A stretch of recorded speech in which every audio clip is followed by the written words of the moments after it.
하나님 말씀 보겠습니다. 요한계시록 2장 4절 말씀 한 절만 보도록 하겠습니다. 요한계시록 2장 4절 말씀입니다. 같이 한 목소리로 읽도록 하겠습니다. 그러나 너를 책망할 것이 있나니 너의 처음 사랑을 버렸느니라. 아멘. 제가 조 집사님을 교회에서 자주 뵀습니다. 근데 맨날 교회에서 빨간 옷만 입고 돌아다니는 그거 보다가 오늘 이렇게 저런 모습을 뵈니까 굉장히 색다릅니다. 집사님. 네. 멋있습니다. 잘들 지내고 계시죠? 못 지내십니까? 잘 지내시죠? 지난 수요일에는 요한계시록 2장 2절 3절 말씀을 중심으로 해서 에베소 교회, 칭찬받는 에베소 교회의 모습을 우리가 살펴보았습니다. 에베소라고 하는 지역은요, 당대의 종교, 경제의 중심지로 모든 것들이 이렇게 중심된, 이렇게 몰려있는 그런 곳이기 때문에 환락의 도시다, 이렇게 말씀을 드렸습니다. 그리고 에베소는 황제의 신전이 세워져 있고, 그리고 황제가 주인이 된 도시고, 아데미 여신의 은총이 넘치는 그런 도시라고 말씀을 드렸습니다. 그런데 그런 에베소에 정말로 교회가 세워질 수 없는 그런 환경인 에베소 교회에 이제 교회가 세워졌고, 에베소 교회 사람들은, 에베소 교회 성도들은 주님의 이름을 위해서 애를 썼습니다. 그래서 주님은 그들의 행위를 보시고 그들을 칭찬하셨다고 성경은 말을 합니다. 그리고 주님께서는 그들의 그 행위가 너무나도 중심적으로 그리고 밖으로 외형적으로 드러나는 모든 것들이 다 주님의 뜻에 합당하기 때문에 칭찬하셨다고 성경은 말을 합니다. 그래서 주님은 그들의 모든 삶을 A도 보시는 분이다. 보고 알고 계시는 분이다. 그 중심까지도 알고 계신다. 이렇게 말씀을 나누었습니다. 그리고 에베소 교회가 보여준 그런 행위들은 단순히 칭찬을 받을 만한 행위가 아니라 그 칭찬을 들을 만한 그 행위의 중심까지도 칭찬받아 마땅한 그런 합당한 마음을 가지고 있었다. 이렇게 해서 에베소 교회를 칭찬했다고 말씀을 나누었습니다. 오늘은 요한계시록에 나와 있는 소아시아 7교회 중에서 첫 번째 교회인 에베소 교회에 관한 두 번째 시간으로 오늘 우리가 함께 읽은 말씀 요한계시록 2장 4절의 말씀을 가지고 처음 사랑을 버렸느니라 라는 제목을 함께 말씀을 나누도록 하겠습니다. 방금 전에 지난 설교를 요약해 드린 것처럼 에베소 교회는 진실된 마음으로 여러 일들을 행했고 그 일들이 주님께서 보시기에 합당하고 아름다운 모습이었기 때문에 주님이 칭찬했다고 말씀을 드렸습니다. 그런데 오늘 우리가 읽은 본문 4절은 그런 에베소 교회를 향해서 책망할 것이 하나 있다고 주님이 말씀하고 계십니다. 다시 한번 제가 오늘 4절을 읽어드립니다. 그러나 너를 책망할 것이 있나니 너의 처음 사랑을 버렸느니라. 오늘 보면 4절은요, 책망할 것이 있다 이렇게 표현을 해놓고 있습니다. 공동 번역에서는요, 나무랄 것이 있다 이렇게 얘기를 합니다. 그 말씀을 그대로 액면 그대로 우리가 받아들이게 되면요, 책망할 것이 있다, 나무랄 것이 있다. 다시 말하면은 너가 뭔가 잘못한 것이 있다는 그런 의미로 우리가 받아들이기가 쉽습니다. 내가 너에게 책망할 것이 있나니 너는 이러이러한 잘못을 했어. 그러니까 이러이러한 일 때문에 너는 벌을 받아야 돼. 이런 내용을 우리가 생각하기가 쉽습니다. 그런데 오늘 우리가 읽은 본문 4절에서 말하고 있는 책망할 것이 있다라고 하는 그 번역을 헬라어 원어로 보면은요, 헬라어 원어에서는 그냥 카타라는 말을 쓰고 맙니다. 이것은 단순히 우리가 읽은 개역개정 성경에서 책망할 것이 있다는 그런 의미를 나타내는 것이 아니라 방향의 반대를 나타냅니다. 무슨 말이냐면요, 나무란다, 책망한다, 꾸짖는다가 아니라 반대 방향으로 너희들이 생각하는 것과 달리 생각한다, 그런 의미입니다. 뭐뭇에 반대하여, 뭐뭇에 맞서서. 그래서 우리가 읽은 본문 4절에서 너를 책망할 것이 있다라고 하는 이 말의 정확한 의미는 너에게 반대한다라는 의미입니다. 좀 더 구체적으로 말하면요, 너에게 동의할 수 없다는 의미입니다. 주님께서 에베소 교회를 칭찬합니다. 그리고 나서 그러나 너에게 동의할 수 없는 것이 있다. 너에게 반대하는 것이 있다. 이런 의미로 우리가 이해를 해야 합니다. 그럼 이제 이 의미와 2절과 3절에서 우리가 지난 시간에 살펴본 그 내용을 토대로 해서 4절을 살펴보면요, 이렇게 해석이 가능합니다. 너희들이 열과 성을 다해서 내게 칭찬받은 삶을 살고 있는 것을 내가 알고 있다. 그런데 한 가지 너희에게서 내가 동의할 수 없는 것이 있는데, 한 가지 너희와 반대하는 것이 있는데, 그것이 무엇이냐면은 바로 너희들은 처음 사랑을 버렸다는 것이다. 그러니까는요, 책망할 것이 있는데 그 책망할 것이 뭐냐면은 이렇게 하면서 그런 얘기를 하는 것이 아니라, 그들이 어떤 잘못된 행실을 했다라고 하는 그런 의미가 아니라, 너희들의 이 모습 가운데서 내가 반대하는 것이 하나 있는데, 너희들이 칭찬받아 마땅한 그런 일들을 열심히 했고, 그래서 내가 그것을 칭찬했는데, 그런 모습 가운데서 한 가지 내가 너희들의 모습에서 반대하는 것이 있다. 그것은 바로 너희들이 처음 사랑을 버렸다는 것이다. 이런 의미로 우리가 해석을 해야 합니다. 조금 어려운데 여러분 뒤로 가면은 좀 이해하시게 될 겁니다. 오늘 우리가 읽은 본문 4절에서 처음 사랑이라고 얘기되는 이 사랑은요, 여러분 아가페입니다. 근데 여러분들이 이미 익히 여러 번 들어보셨을 겁니다. 성경에 나오는 사랑은 아가페가 있고 필레오가 있고 이런 얘기들을 들어보셨을 겁니다. 그래서 아가페는 주님께서 우리에게 보여주신 헌신적인 사랑이고, 필레오는 친구들 간의 우정이고 이런 얘기들 아마 들어보셨을 겁니다. 그런데 안타깝게도 여러분 신약 성경 안에서 아가페와 필레오는 서로 교환돼서 사용됐습니다. 그러니까 주님께서 제자들을 사랑한다, 그리고 백성들, 그러니까 갈 바를 알지 못하고 이렇게 목자 없이 떠도는 그 양들을, 백성들을 향해서 예수님께서 울면서 사랑한다고 표현했던 그 말이 아가페도 쓰였고 필레오도 쓰였습니다. 다시 말하면 신약 성경 안에서 아가포, 필레오 이런 구분들은 특별히 없다는 것을 여러분 꼭 이해를 해 주시기 바랍니다. 어쨌거나 오늘 본문에서 주님께서는 말하기를 너희들의 처음 사랑을 버렸다, 이렇게 이제 얘기를 합니다. 오늘 본문 4절은요, 사랑 앞에 처음이라는 단어를 붙여놓고, 그래서 마치 그 사랑이 좀 특별한 의미가 있다는 것을 우리에게 암시를 하고 있습니다. 그러나 너를 책망할 것이 있나니 너의 처음 사랑을 버렸느니라. 오늘 본문 4절에서 처음 사랑이라고 하는 이 말을 공동 번역에서는요, 처음에 지녔던 사랑, 이렇게 번역을 해놓고 있습니다. 그리고 현대인의 성경은 첫사랑이라고 얘기를 합니다. 자, 여러분, 첫사랑입니다. 떠올려 보십시오. 여기 가슴 한 켠이 막 이렇게 찡하고 그럽니까? 안 그러세요? 저는 어떨 것 같습니까? 안 가르쳐 드릴 겁니다. 제 아내가 없으면 가르쳐 드리려고 그랬는데요, 제 아내가 있어가지고. 처음 사랑, 첫사랑, 처음에 지녔던 사랑. 에베소 교회는요, 어쨌거나 이 사랑을 버렸다고 주님은 말을 합니다. 그래서 그것을 가지고 책망을 들었습니다. 이 두 번역에서 처음 사랑 내지는 첫사랑을 이렇게 번역해서 우리가 유추해 볼 수 있는 것은, 에베소 교회는 어쨌거나 처음에 가졌던 사랑을, 아니면 첫사랑을 가지고 있었다는 그런 교회라는 것입니다. 신약 성경 속에서 여러분 사랑이라는 말이 얼마나 등장할까 여러분 한번 생각해 보신 적이 있는지 모르겠습니다만, 신약 성경 전체를 대비해서 사랑이라고 하는 말이 기록된 구절은요, 불과 3.5%밖에 안 됩니다. 별로 안 놀라시네요. 신약 성경에 여러분 그렇게 사랑을 많이 우리가 보고 했던 것 같은데, 그 신약 성경 전체에 사랑이라고 하는 말이 표현된 구절은요, 3.5%밖에 안 됩니다. 사랑이라는 말이 표현된 구절이요, 모두 7,957절 중에서 273절이 기록이 되어 있는데요, 그 중에서 그 사랑을 가장 많이 기록한 성경은 요한복음과 요한 1서입니다. 요한복음에는요, 모두 39개 구절에 걸쳐서 49번 사랑이라는 말이 기록되어 있습니다. 요한 1서에서는요, 단지 3절에서 43번이 사랑이라는 말을 언급되어 있습니다. 그리고 그 다음으로 사랑이란 말을 가장 많이 언급한 신약 성경은요, 로마서입니다.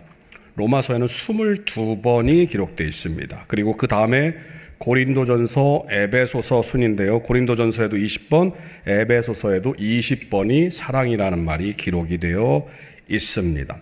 단일 성경으로는요, 요한 1서가 단지 3절에서 43번을 언급했으니까 가장 많습니다. 그리고 그 다음으로 사랑을 가장 많이 언급한 성경이 어디냐면요, 바로 에베소서입니다. 숫자로는 단지 20번밖에 되지 않습니다만 에베소서 전체가 6장에 불과합니다. 6장에서 20번이 언급이 되어 있습니다. 그래서 그 어떤 비율로 따지면은 요한 1서를 제외하고는 신약 성경에서 사랑을 가장 많이 언급한 성경이 에베소서입니다. 이 사실을 통해서 우리가 짐작해 볼 수 있는 것은요, 에베소 교회는 소아시아 다른 어떤 교회보다 사랑을 굉장히 강조했던 교회, 그리고 그 교회 안에 사랑이 충만했던 교회로 유추해 볼 수가 있습니다. 지난 시간에도 말씀을 드렸지만 이 에베소 교회를 목회했던 사람 중에 가장 마지막으로 에베소 교회를 이끌었던 사도가 바로 요한입니다. 그리고 여러분이 아시다시피 이 요한 사도의 별명은 사랑의 사도입니다. 체코의 종교개혁자 제롬이라고 하는 사람이요, 사도 요한에 대한 일화를 이렇게 기록해 놓고 있습니다. 사도 요한이 이제 에베소 교회를 목회하다가 이제 나이가 90세가 넘으면서 더 이상 이제 설교를 할 수 없는 이제 그런 이제 체력적인 한계에 이르렀습니다. 그래서 교인들에게 그냥 한마디씩 이렇게 권면하는 것으로 사도 요한생이 와서 그냥 한 말씀 해 주십시오, 이런 이제 권면으로 이렇게 설교를 대체했다고 합니다. 사도 요한은 에베소 교인들을 향해서 권면을 할 때마다 나의 아들들아 서로 사랑하라 단 한마디만을 하고 강대상에서 내려왔다고 합니다. 항상 그 말을 반복하니까 성도들이 이제 너무 식상한 겁니다. 좀 다른 말을 할 것도 같은데, 그래서 사도 요한에게 요청을 합니다. 요한 사도님, 왜 맨날 똑같은 말만 하십니까? 이제 그 얘기 우리가 다 들었으니까 이제 다음번에는 다른 얘기를 좀 해주셨으면 좋겠습니다. 그때 이 노 사도 요한의 대답은 이것이었습니다. 사랑이 바로 예수님의 명령입니다. 그래서 에베소 교회를 향해서 사도 요한은 죽을 때까지 사랑하라라는 그런 권면을 했다고 얘기를 합니다. 실제로 사도 바울이 에베소 교회를 설립하고 에베소 교회에 보낸 편지를 보게 되면은요, 에베소 교회가 품었던 처음 사랑이 어떤 것인지를 엿볼 수가 있습니다. 말씀드린 대로 요한계시록 2장 4절에서 너희들은 그 처음 사랑, 첫사랑을 버렸는데, 그 에베소 교회를 향해서 사도 바울이 보낸 그 에베소서를 보면은 그 사랑이 어떤 것인지를 유추해 볼 수 있는 구절들이 기록이 되어 있습니다. 말씀드린 대로 사도 요한이 목회했고 사도 바울이 목회를 했습니다. 그래서 사랑이 풍성한 그런 교회 안에서 그 사랑이 어떠한 사랑이었을까를 유추해 볼 수 있는 구절들이 에베소 1장 15절에 이렇게 기록이 되어 있습니다. 이를 인하여 주 예수 안에서 너희 믿음과 모든 성도를 향한 사랑을 나도 듣고, 에베소 3장 18절을 또 한번 보시기 바랍니다. 에베소 3장 18절은 이렇게 말을 합니다. 능히 모든 성도와 함께 지식에 넘치는 그리스도의 사랑을 알아. 그리고 에베소 6장 23절은요. 우리 주 예수 그리스도를 변함없이 사랑하는 모든 자에게 은혜가 있을지어다. 그냥 이렇게 휙 넘어갔는데요. 여러분, 제가 한 절씩 다시 읽으면서 여러분께 설명을 한번 드려보겠습니다. 먼저 에베소 1장 15절을 다시 보겠습니다. 에베소 교회에 있던 그 사랑, 처음 사랑을 우리가 좀 떠올려야 됩니다. 1장 15절 다시 읽습니다. 이를 인하여 주 예수 안에서 너희의 믿음과 모든 성도를 향한 사랑을 나도 듣고, 에베소 교회에 있었던 사랑 중에 한 모습은요, 성도를 향한 서로의 사랑입니다. 3장 18절을 한번 보실까요? 능히 모든 성도와 함께 지식에 넘치는 그리스도의 사랑을 알아. 에베소 교회의 성도들이 알았던 사랑은요, 그리스도의 사랑입니다. 또 에베소 6장 23절에서요, 우리 주 예수 그리스도를 변함없이 사랑하는 모든 자에게, 에베소 교회 성도들은요, 예수 그리스도를 변함없이 사랑했다고 얘기를 합니다. 방금 읽어드린 이 세 개의 구절들을 근거로 해서 요한계시록을 주석하는 학자들은 에베소 교회가 가졌던, 그렇지만 나중에 버렸던 그 처음 사랑, 첫사랑은 바로 주님에 대한 사랑과 그리고 성도에 대한 사랑이었을 것이다, 이렇게 해석을 하고 있습니다. 이 해석대로 얘기를 한다면요, 에베소 교회는 먼저 예수님에 대한, 주님에 대한 사랑을, 주님에 대한 처음 사랑을 버렸다, 이렇게 해석해 볼 수가 있습니다. 주님에 대한 처음 사랑 또는 주님을 향해 가졌던 사랑을 버렸다는 해석은요, 너무나 쉽게 우리가 이해를 할 수가 있습니다. 왜냐하면요, 저와 여러분들이 실제로 살아가는 그 삶 속에서 이런 비슷한 경험을 수시로 하고 있기 때문입니다. 여러분 한번 생각을 해보시기 바랍니다. 여러분이 예수님을 처음 만났을 때 그 가슴 떨렸던 그 상황을 한번 돌이켜 보시기 바랍니다. 저 역시도 그랬던 경험이 있었습니다. 다른 어떤 목사님의 표현을 빌리자면요, 그분이 예수님을 만나고 난 뒤에 얼마나 그 몸속에 기쁨이 넘쳤던지 버스가 달려오는데 그 버스를 발로 뻥 차면 버스가 날아갈 것 같은 그런 기분을 느꼈다고 고백하는 설교를 들었습니다. 여러분, 뭐 크고 작은 그리고 정도의 차이는 있겠지만 우리 모두 예수님을 처음 만났을 때 그 짜릿한 내지는 어떤 그 뜨거운 감정들을 지금도 기억을 하고 있습니다. 그런데 여러분, 지금도 그런 마음이 그대로 여러분 마음 가운데 있습니까? 아마 여기 계신 분 중에 거의 대부분은 아니라고 얘기를 할 겁니다. 그때 그 뜨거웠던 사랑, 정말 밥을 먹지 않아도 막 배가 불렀던, 모든 일들이 다 가능했던, 그리고 아무것도 하지 않고 막 성경책만 계속 봐도 막 만족하면서 막 눈물을 흘렸던 그때의 그 사랑은 지금 우리가 갖고 있지 못합니다. 분명 우리는 그때의 그런 경험들을 가지고 있지만 그 경험들이 지금은 우리의 실제 삶에서 그대로 드러나고 있지는 않습니다. 그래서 우리가 이런 경험을 바탕으로 오늘 본문에서 이 에베소 교회가 가지고 있는 첫사랑은 바로 예수님을 향한 그 처음 사랑일 것이다, 이렇게 얘기하는 것들이 이해가 됩니다. 그런데요, 여러분, 만약에 우리가 이 사랑, 예수님을 향한 그 사랑을 우리가 요한계시록에 말하는 그 처음 사랑으로 이해를 하게 된다면 한 가지 의문이 생깁니다. 그것이 뭐냐면요, 베드로입니다. 베드로. 주님은 오늘 에베소 교회를 향해서 너희들이 처음 사랑을 버렸다라고 말씀하시면서 책망을 했습니다. 그런데 여러분, 예수님이 베드로에게 부활하신 이후에 나타나셔서는요, 베드로에게는 아무런 책망도 안 하셨습니다. 베드로는 어떤 사람입니까? 예수님이 십자가에 달리기 직전에 고통당하고 고난당하는 그 모습을 보면서 두려움에 떨면서 예수님을 모른다고 부인했습니다. 그 사랑을 버렸어요. 심지어 베드로는 예수님 향해서 저주까지 했습니다. 그런데 만약에 오늘 본문을 토대로 해서 그 예수님이 그 당시로 들어가게 된다면, 그 모습을 보인다면 예수님은 일단 베드로에게 나타나셨을 때 책망하셨어야 맞습니다.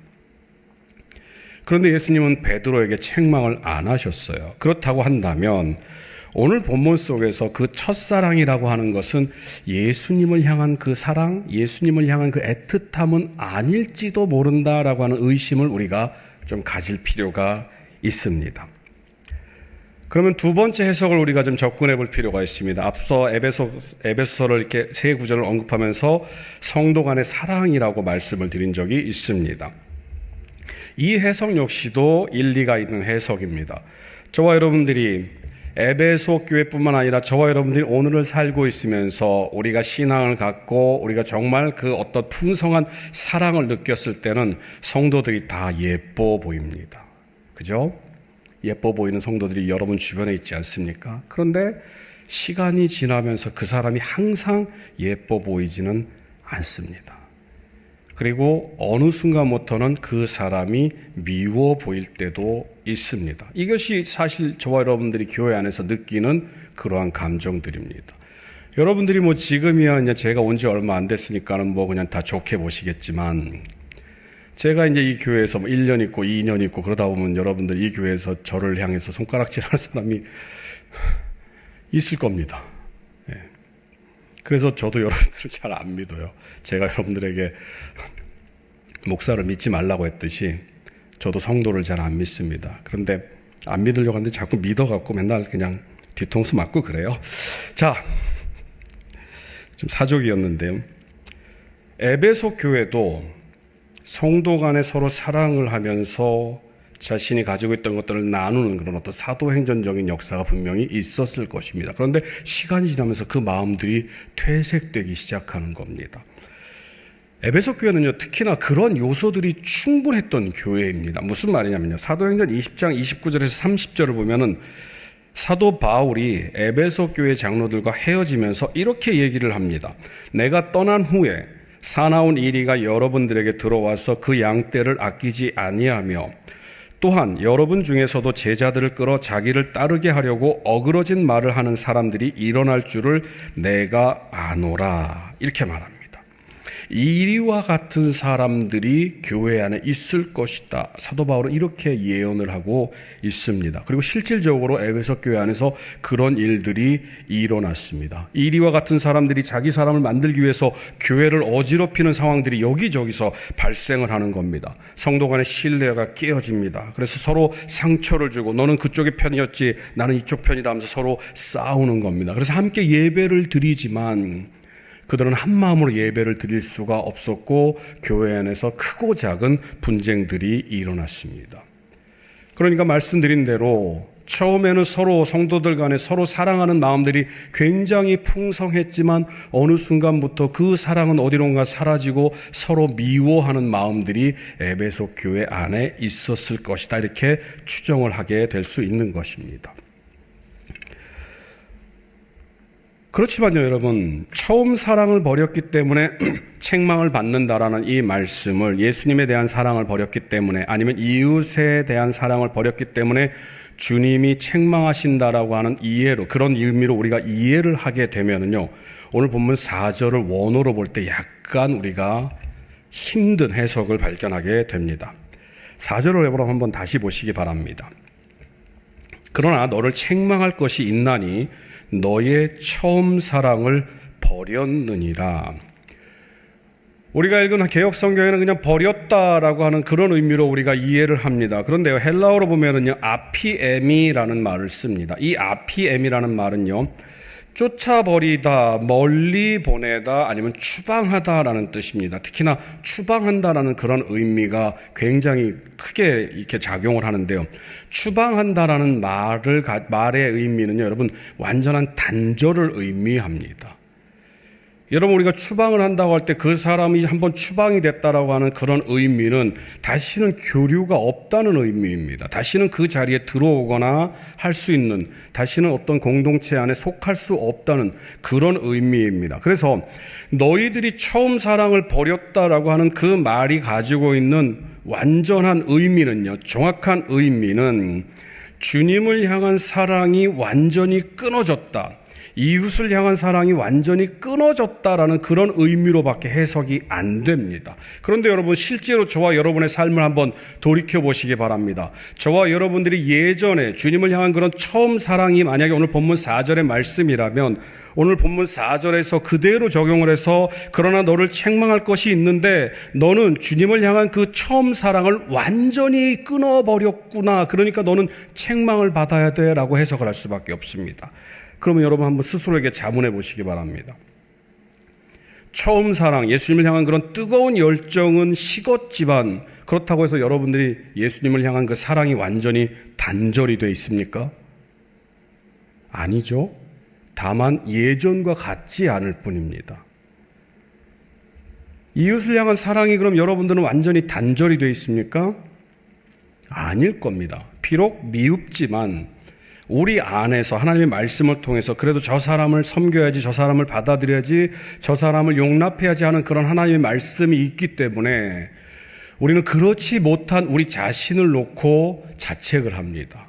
다시 말하면은 오늘 본문에서 처음 사랑이라고 하는 것이 예수님을 향한 첫사랑이라고 봐도, 그리고 이웃을 향한 그 처음 사랑이라고 봐도 오늘 본문 4절에서 말하는 버렸다라고 하는 그런 완전한 단절을 충족시키지 못한다는 것입니다. 그래서 오늘 본문 4절이 말하고 있는 처음 사랑, 그리고 그 말씀이 가지고 있는 근본적인 그 내용은 예수님을 향한 사랑도 아니고 이웃을 향한 사랑도 아니라는 것을 발견해야 됩니다. 여러분 좀 어렵죠? 자, 정리를 해보겠습니다. 다시 정리를 할게요. 사도 요한이 주님께서 말씀하신 그 내용을 대신 대언하면서 에베소 교회를 책망했는데 너희들에게 책망할 것이 있는데 너희들은 첫사랑을 버렸어 라고 얘기를 합니다. 그래서 우리가 생각할 때 이 첫사랑은 예수님을 향한 첫사랑일 것이다 라고 생각을 합니다. 그런데 버렸다는 의미는 완전한 단절을 의미합니다. 더 이상의 어떤 용납의 가치가 없는 완전한 끊어짐을 의미합니다. 그런데 실제로 저와 여러분들의 삶 속에서는 예수님을 향한 첫사랑이 예전과 같지는 않지만 단 한 번도 예수님을 향한 첫사랑이 끊어진 적은 없습니다. 그렇기 때문에 오늘 본문은 예수님을 향한 첫사랑을 의미하는 것이 아닙니다. 그리고 이웃사랑도 마찬가지입니다. 우리가 비록 이웃을 내 몸과 같이 사랑하지는 못한다 할지라도 그렇지 못한 우리 자신을 향해서 안타까워하는 경험들이 많이 있습니다. 그렇기 때문에 오늘 본문에서 말하고 있는 그 처음 사랑은 예수님을 향한 사랑도 아니고 이웃을 향한 사랑도 아닙니다. 왜냐하면 버렸다라는 그 말은 완전한 단절을 의미하기 때문입니다. 그렇다면요. 이제부터 이제 여러분들이 들어야 할 말씀입니다. 그럼 과연 그 첫사랑은 무엇일까요? 제가 주일학교 아이들한테 설교를 하면서요. 이런 얘기 딱 나오면 두둥 이럽니다. 두둥. 자, 너무 막 이렇게 다운돼 있는 것 같으셔가지고요. 자, 그러면 여러분, 오늘 본문이 말하고 있는 그 처음 사랑, 첫사랑은 과연 어떤 사랑일까? 이 사랑을 구체적으로 제가 주석을 찾아보고 여러 가지 책들을 찾아봤을 때 가장 잘 해석해 놓은 것이 이재철 목사님이라는 분이 쓰신 말씀 그리고 사색과 결단이라는 책 2권입니다. 그 내용을 한 구절 인용해서 여러분께 전달을 해드리도록 하겠습니다. 처음 사랑이라고 표현된 헬라어는요, 헬라어 원문으로 아가펜 프로텐이라는 말을 씁니다. 아가페는 여러분이 잘 알고 계신 대로 앞서 말씀드린 대로 사랑을 의미하는 아가페입니다. 그리고 프로텐이라고 하는 말은요, 처음이라는 뜻인데 이 말의 원형은 프로토스라는 말입니다. 그래서 가장 처음, 가장 먼저라는 의미를 가지고 있습니다. 그런데 이 프로토스라고 하는 말은요, 단순히 그냥 시간적인 가장 처음이 아니라 어떤 순위에서 가장 최고위 아니면은요 어떤 품질에서도 가장 극상, 그러니까 뭐든지 가장 높은 것을 의미합니다. 그래서 이 아가펜 프로텐이라고 하는 말의 의미는 처음 했던 사랑, 처음 경험했던 사랑이 아니라 사랑이긴 사랑인데 가장 최고의 사랑, 가장 궁극적인 사랑, 가장 높은 사랑을 의미합니다. 무슨 말인지 되시죠, 여러분? 처음 사랑이라고 하는 것은 단순히 시간적으로 첫 번째 했던, 처음 느꼈던 그런 사랑이 아니라 최고의 사랑을 의미합니다. 그러면 여러분께 질문을 드려보겠습니다. 최고의 사랑, 최상의 사랑, 최선의 사랑은 우리에게서 가능할까요? 가능하지 않을까요? 인간에게서 최고의 사랑이 나올 수가 있습니까? 없습니까?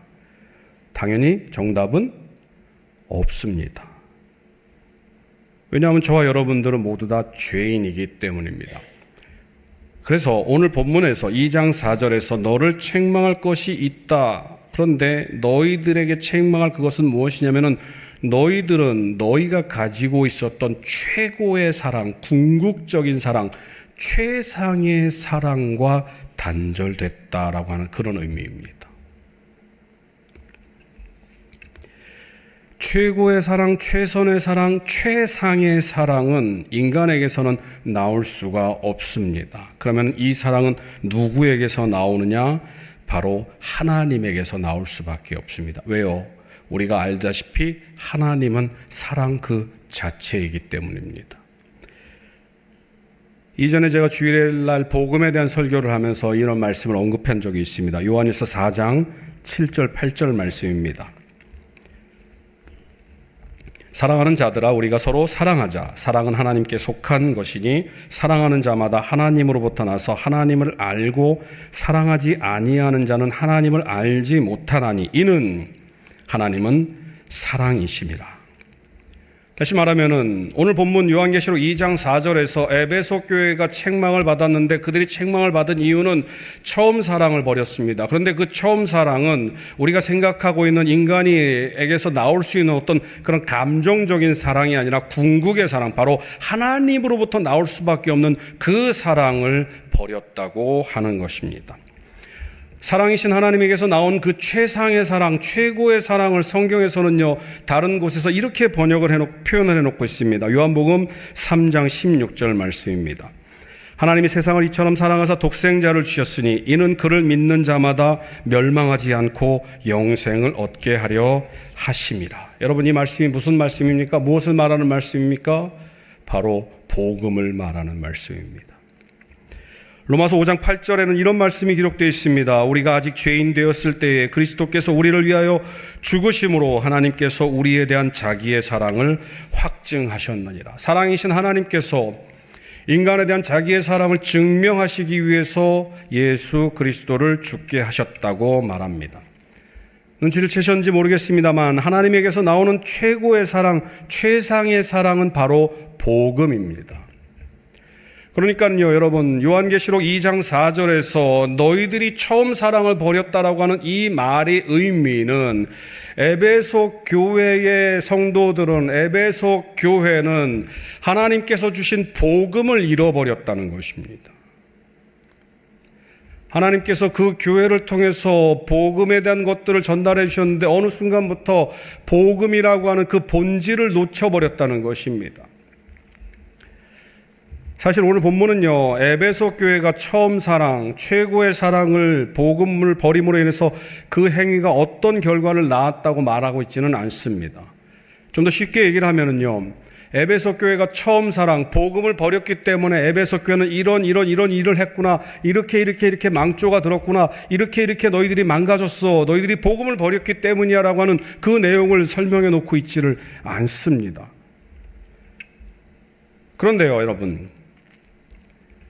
이 에베소 교회는 분명 복음을 놓쳤기 때문에 결코 이전과 같은 삶을 살 수 없음을 우리는 유추해 볼 수가 있습니다. 그 근거가 2장 5절 말씀입니다. 여러분, 요한계시록 2장 5절 여러분이 가지고 있는 성경을 한번 보시기 바랍니다. 앞부분에 보면 이렇게 되어 있죠.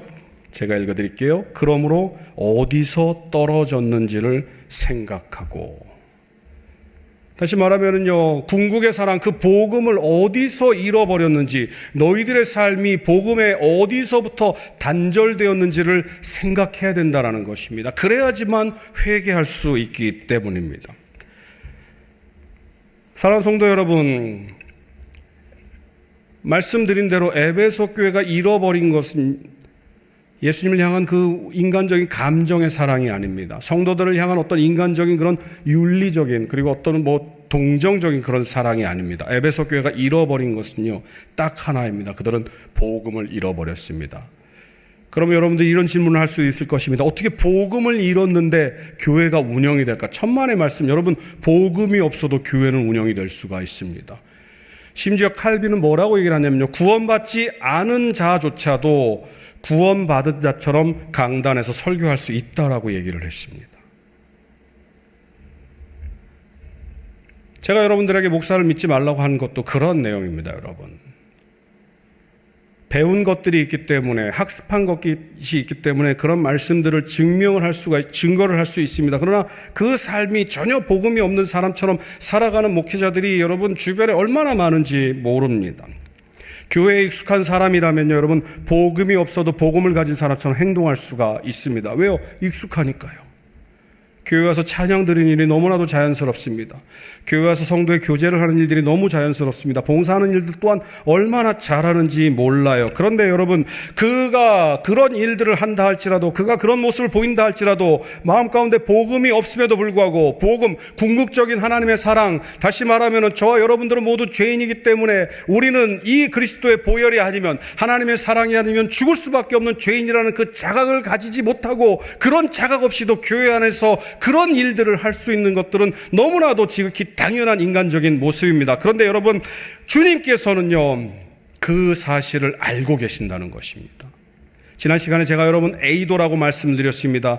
에베소 교회를 향해서 주님께서는 말씀하시면 내가 너희들의 행위를 안다라고 말씀하셨어요. 그 안다라고 하는 것은 단순히 눈에 보이는 것으로 안다는 것이 아니라 그 중심까지도 알고 있기 때문에 그 중심에 있는 그 중심까지도 너희들이 합당한 일을 하고 있구나. 내가 너희들을 알고 있다. 그 행위도 합당하고 그 마음도 합당하니 내가 너희에게 칭찬을 한다라고 하는 그 일들이 있었습니다. 그런데 이 에베소 교회는 어느 순간부터 그 중심을 잃어버렸어요. 복음을 잃어버렸습니다. 그래서 외식에 가까운 생활들, 그래서 주님이 그 안다고 하는 그 사실을 망각한 채 그냥 교회 생활에 익숙해서 교회 생활을 해왔다고 하는 것입니다.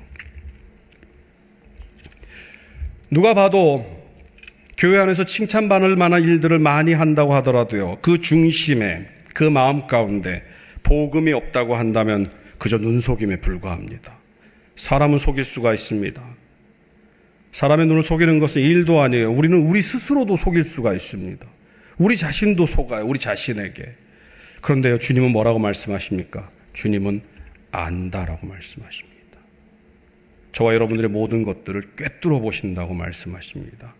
그래서 저와 여러분들이 정말 이 복음을 잃어버렸다고 한다면 단순히 주님을 사랑하는 그 마음이 아니라 궁극의 복음, 궁극의 사랑, 바로 복음, 하나님이 없이는 나는 죽을 수밖에 없다고 하는 그 사실을 망각한 채 다른 사람들에게 나를 드러내기 위해서, 다른 사람들에게 잘 보이기 위해서 우리의 삶이 교회 안에서 그냥 인정받는 그런 삶으로 영위되게 된다면 마지막 때가 되었을 때 주님은 저와 여러분들에게 이렇게 말씀하실지도 모릅니다.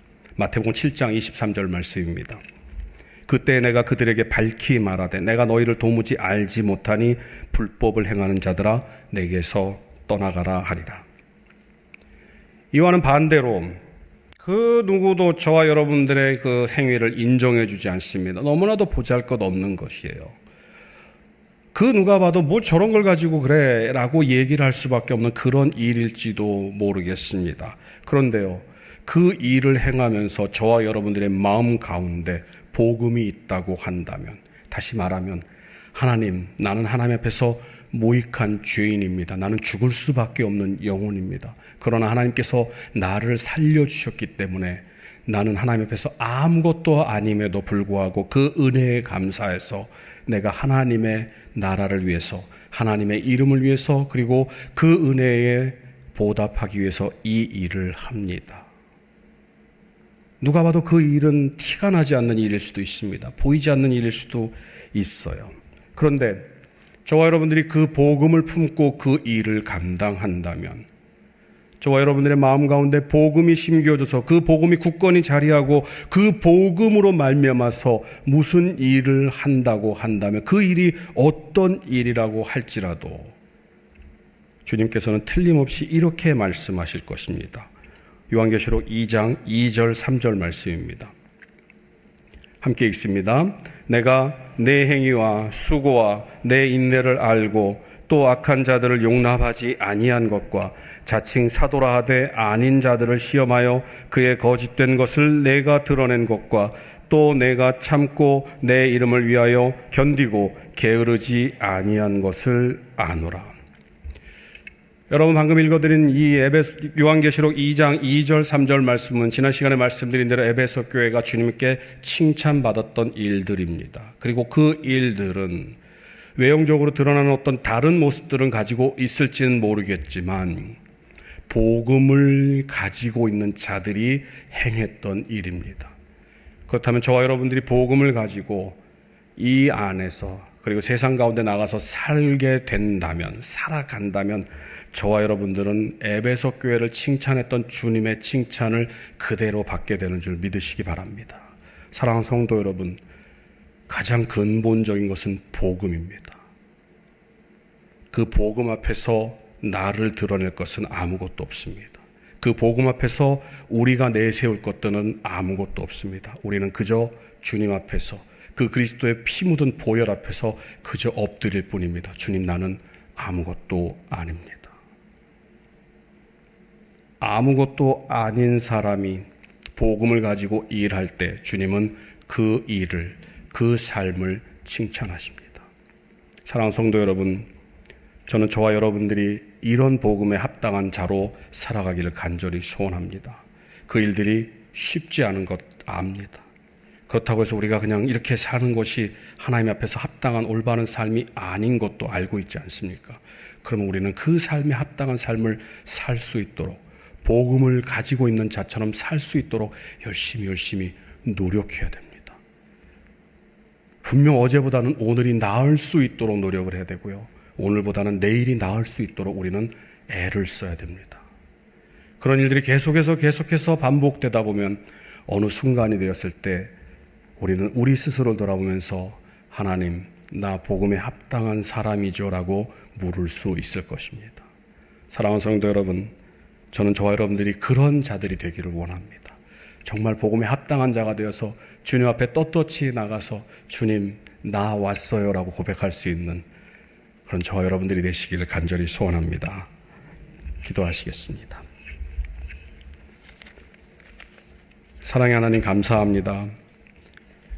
에베소 교회가 잃어버렸던 것은 그들의 사랑이었습니다. 그런데 그 사랑은 그냥 주님을 향한 사랑, 이웃을 향한 사랑이 아니라 가장 궁극적인 사랑, 복음임을 오늘 우리가 살펴보았습니다.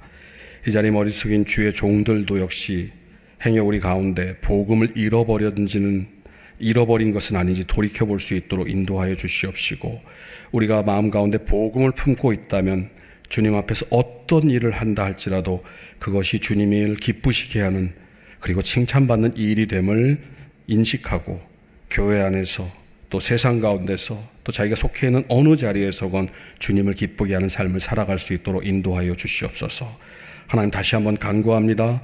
복음을 잃지 않게 하여 주시옵시고 그 복음에 합당한 삶을 사는 우리 모두가 될 수 있도록 축복하여 주옵소서.